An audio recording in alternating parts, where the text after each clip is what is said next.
আসসালামু আলাইকুম বন্ধুরা, সবাই কেমন আছেন? আশা করি সবাই অনেক অনেক বেশি ভালো আছেন। আজকে আমি বানাবো পটলের একটা রেসিপি। পটলের রেসিপিটা বানাতে পটলটাকে আমি ভালো করে খোসা তুলে নিয়েছি।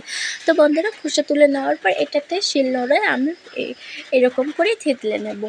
আর পটলের খোসা তুলে পটলটাকে ধুয়ে তারপরে এরকম করে থেতলে নেওয়ার পর একটা কড়াই বসিয়ে দিয়েছি। আর কড়াইয়ের মধ্যে আমি সরিষার তেল দিয়ে দিয়েছি।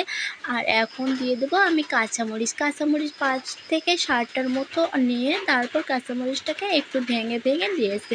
আর এরই মধ্যে আমি অ্যাড করেছি 5 থেকে 6 কোয়া রসুন আর দিয়ে তো মরিচটা আমার ভাজা হয়ে গেছে। এখন মরিচটা তুলে নিয়ে ঠিক ওই তেলের মধ্যে আমি দিয়ে দিয়েছি একটু কুচানো পেঁয়াজ। আর পেঁয়াজটাকে হালকা লাল কালার করে ভেজে নিয়েছি। পেঁয়াজটা আমার ভাজা হয়ে গেছে। এখন ওই তেলের মধ্যে আমি শুকটি মাছ দিয়ে দিয়েছি।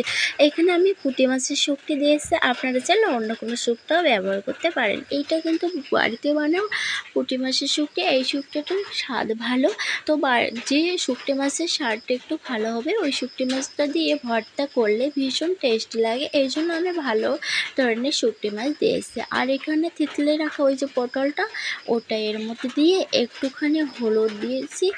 আর এখন একটুখানি লবণ দিয়ে তারপর আবারও নেড়ে চেড়ে আমি ঢাকনা দিয়ে এটাকে সেদ্ধ করে নিয়েছি। আর এটা আমার সেদ্ধ হয়ে গেছে। তো সেদ্ধ হওয়ার পর এটাকে আমি তুলে নিয়েছি।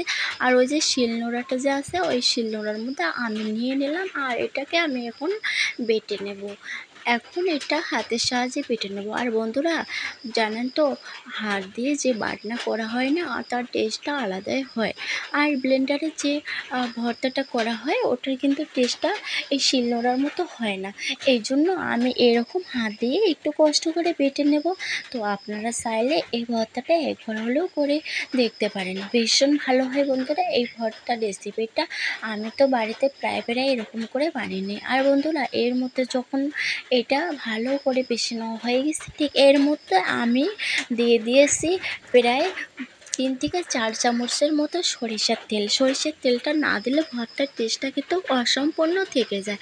তো এখন এটা যখন ডলাডলি শেষ হয়ে গেছে তখন আমি এটা তুলে নিয়ে একটা তো আমি পাত্রে তুলে নেওয়ার আগে আমি আপনাদেরকে দেখাচ্ছি কোথা থেকে আমি পটলগুলো তুলেছি। তো আমি কিন্তু এটা বাড়ির পটল যে হয়েছে এখান থেকেও টাটকা টাটকা পটল তুলে এই পটলটাকে ভর্তা বানিয়েছি। দেখতে পাচ্ছেন পটল কত সুন্দর হয়েছে।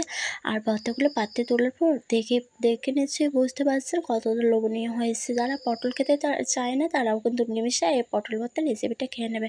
আর এইখানে কিন্তু শুকনো মরিচটা আমি দিয়েছি, এই জন্য কালারটা সুন্দর এসেছে।